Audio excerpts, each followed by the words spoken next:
Hey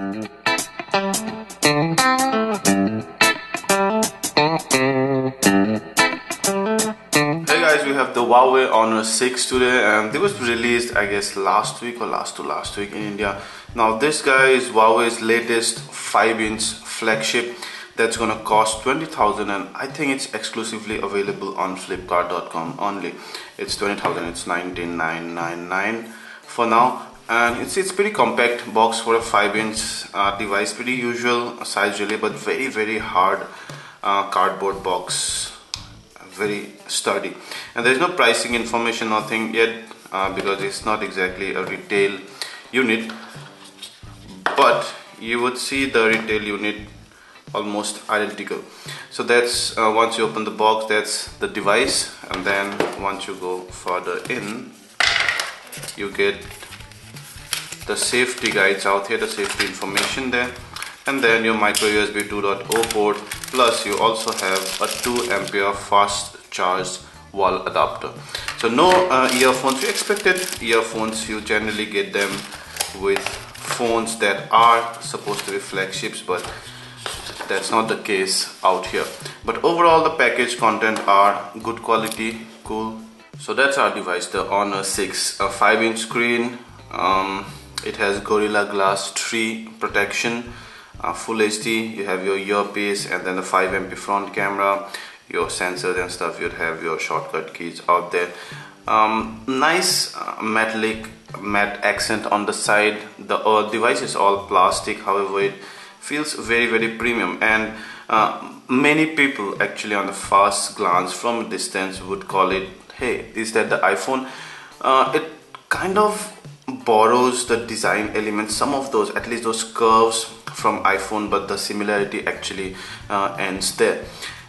The iPhone is all metallic, this guy is all plastic, and you also have a very nice texture on the back out here that they call is inspired from peacock. Now you'd have to tell me how, but this kind of has those nice diamond shaped dot textures that looks very nice. You have the white, we have the white model, you also get the black model as well. 13 MP camera, dual LED flash for better skin tone, Honor branding, and then you have your speaker grill out there. On the side here would go your SIM card slot, and then the micro SD card slot. Note that this guy already has 16 GB of internal storage. The micro SD card slot would support another 64 GB. Power button, volume rocker, you have your IR blaster, noise cancelling mic, 3.5mm jack, and below you have your micro USB 2.0 port and the mouthpiece. So it fits very nicely in hand. 7.7mm thick, although it's not the thinnest, but then that actually, I don't like the thinnest of devices. They keep slipping away from your hand. So this guy kind of feels just about right. 120 gram is also a very lightweight proposition. So good, very premium device out here. So the 5-inch Full HD display is that sweet spot that, you know, where kind of the size plus the resolution combination just about maxes out. So anything bigger than a 5-inch screen and the phone starts to feel a bit chunky. Full HD is the perfect resolution right now. QHD, you know, makes the text like a little too small for my comfort. So perfect combination of resolution as well as display.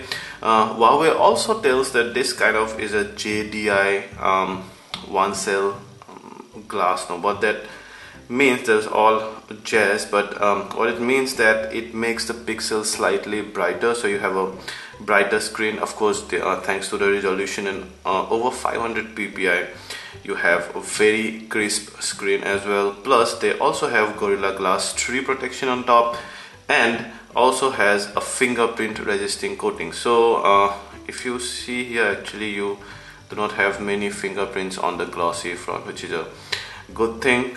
And viewing angles are also decent. Now I don't have I'll show you. Viewing angles are decent here. I have the brightness to auto. Now when I increase this to full, you'll be able to better check out the viewing angles. They see they are more than decent, although not exquisite, although not about your 170-180 degree viewing angle, but then still it's very decent and cool.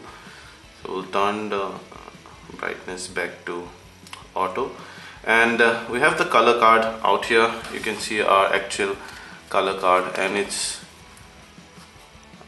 renders the colors perfectly. There are no oversaturated color palettes anywhere, no hue. They just render them perfectly. Very nice color rendition. So that's one of the very good thing about the display out here. Even if you see some of our sample pictures, you'll see that they are very crisp. However, they are not extra sharp. They're not overly sharp or overly processed. I might just increase the brightness so that you can see better. You see, and even when you zoom in, you'd be able to see the details properly thanks to the high resolution. And some of these you can see, even when I zoom in, you'll be able to see the threads very clearly. Very nice. So a great display, top-notch display. Now this guy has Android KitKat at the base, and on top you have Huawei's brand new Emotion UI version 2.3, and Huawei says that it has made as many as 486 upgrades, bug fixes, all combined from the previous version, which I think was 2.0. So you have this very nice default unlock screen where the screensaver keeps on changing. It's cool. And then once you pull up, you have some of the music menus and some of the other quick tools out there. Your notification comes down on the over the unlock screen as well. And then you get to the home screen, and you know Emotion UI, there is no dedicated app drawer as such. All the apps are out here. Long press and you'd be able to add a few stuffs. Long press the home screen and you'd be able to go to Google now. Nothing happens. Then you have your recent app menu. You see the memory usage out there. You can do it with them all like this. Yeah, and then I'm just quickly show you some of those apps. So you have the usual apps. You have the Google Android default apps out there, some of Huawei's in-house app and tools. You see, not many third-party apps. You have maybe Kingsoft Office and Flipkart, because this guy is exclusively available on Flipkart, so they I guess have to keep an app of Flipkart. So you have Flipkart and Flipkart ebooks. Yeah, so it's extremely smooth, the Emotion UI 2.3. That's also helped by the 2 GHz octa-core processor and 3 GB RAM. But even when you stuff all these home pages, you know, everything, if you have widgets all over, and even if you have a lot of apps running in the background, the phone does not show lag at all, and that's a quality of a flagship. It's very smooth, absolutely butter smooth. And actually I know the Emotions UI's handling of background apps and memory is very good. For example, you would say something like if you've kept the browser open on the background, after some time, if the browser is idle, means you're not using it for some time, but the browser is open on the background, automatically you would get a notification saying that the browser is eating up your battery or taking up your RAM. So if you want to close it, you can close it. The default Androids do not give those notifications. Those notifications are very useful. You also get how many RAMs are free. You can free up the RAM very easily and also stuff. So management of the apps, the overall the system memories and other stuff are very cool in the Emotion UI.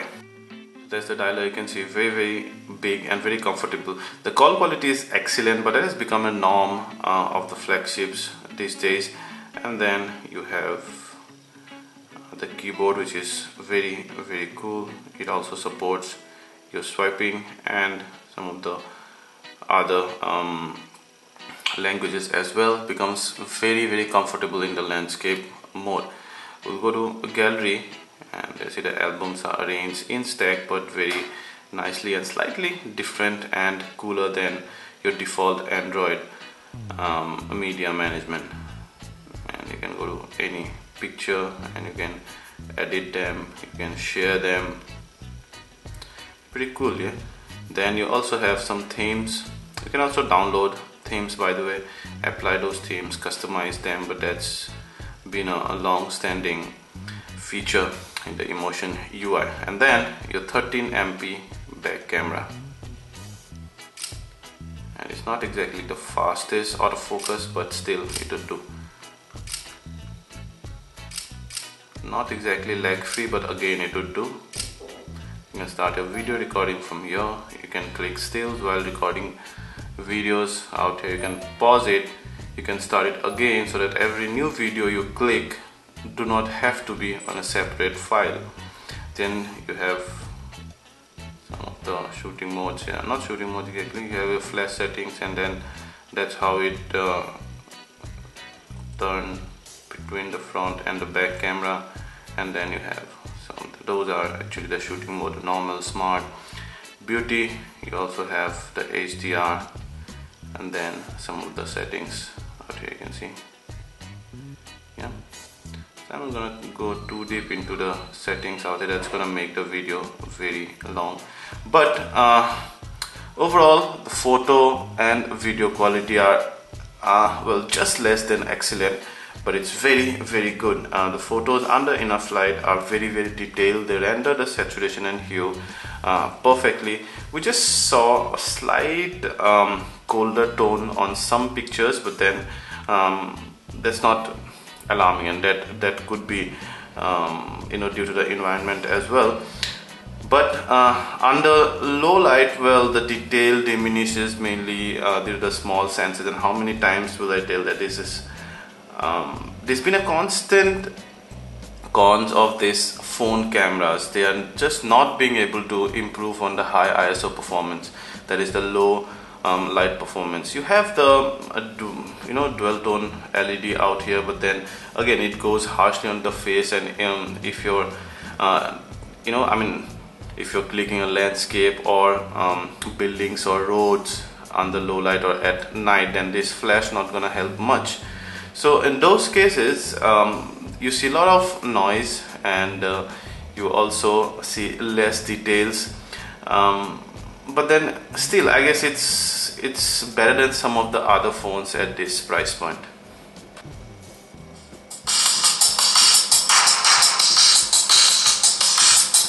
Speaker is here.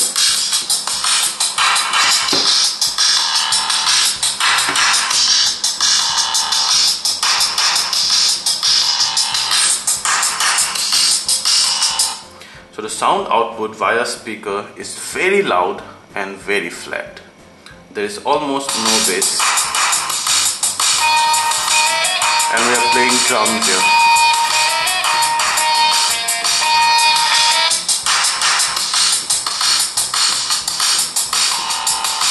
Also you can see I cannot simply drag it here while the song is playing. Some of the settings and other things.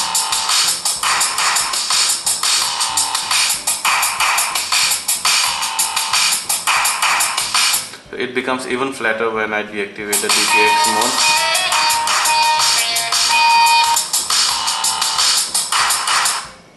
The treble is just about okay, but then it's very flat. There is no earphone included, so we tried our premium earphones with this one. The sound sounds much better via those, and the bass becomes heavier and slightly punchier, but not exactly that you would enjoy for a long time. So the sound output via speaker is only average. Via earphone it's improved, it's much better than what you've just heard, but still it's not exactly top notch. We'll see how the voice and the mid-tones sound now in our video out here.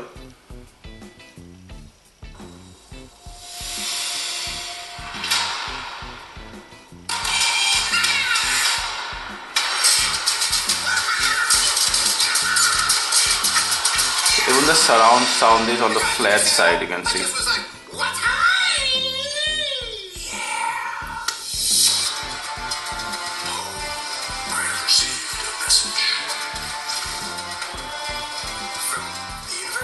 From the messenger. Oh yeah, of course. Our greatest masters because actually the bass is flat, you can hear the voice slightly clearer. So probably that might just work for those sounds or those movies where you wanna hear the voice mainly, or maybe you're watching a dialogue, you're watching a conference or something. That's for that it's pretty good. But then so overall for video also, where you need to actually listen to voice, and the sound is decent, but not exactly top notch for music, at least for those people who love their bass and love their music thumpy. The browser renders the web pages perfectly, very smooth, you see, scrolling and everything. But if you scroll at a very high speed, then you will see that the browser does not render the data as fast as you scroll. But you're not gonna scroll like crazy like this, you're gonna scroll slightly slower, so data rendition would keep pace with your scrolling. It also supports pinching zoom and double tap zoom, but at times you see takes some time rendering the data. So you have the usual settings and request desktop side, and those borrowed from the stock Android. We're going to quickly show you the settings, the usual settings really. You have your home screen, style and storage. So out of 16 GB you have, this is slightly over 11.5, so you would have slightly under 12 GB available, because we have some media here for testing purposes as well. You can add these many accounts, and I'll quickly show you. You see KitKat 4.4.2, 3 GB RAM, and that's the processor. The full name, I just call it Kirin 920 octa-core processor. It's Huawei's in-house processor. So that's about the user interface.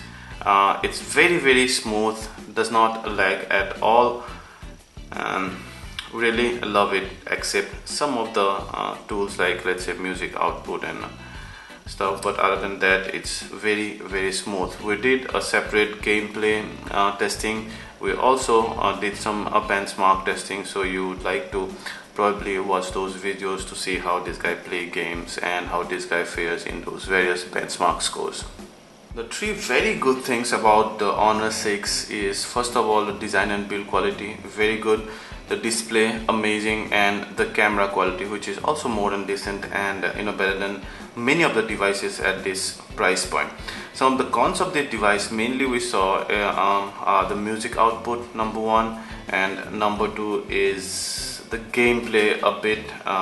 As you would see on our dedicated gameplay video, it lags in some games. So maybe the processor is new, because these games are very tuned to the processors on the phone, so they are not compatible with all the processors, although the game developers try their best to do so. So those are two main things. It's properly priced at 20,000, I would say, considering all the features and everything. We would have definitely liked a pair of earphones with this packet when we're paying 20,000, mind you. So overall, would you buy this device? I would greatly suggest yes, because at 20,000, see, number one is, I guess, one of the big competitor to any flagship for that matter was the Mi3, which is now discontinued, so we can safely put this aside. Apart from that, you have the Moto X, which is also a great device, which with all the build qualities, and if we has a stock Android user interface. But I like the design and the slimness of this device much more than the Moto X. If you're not concerned much about the music output, I guess every other feature of this device is worth buying into. If you like this video, please hit the like button, ask anything related to this Huawei device, and we'll try to answer them all. And please subscribe to our channel for more such awesome content in future. Thank you.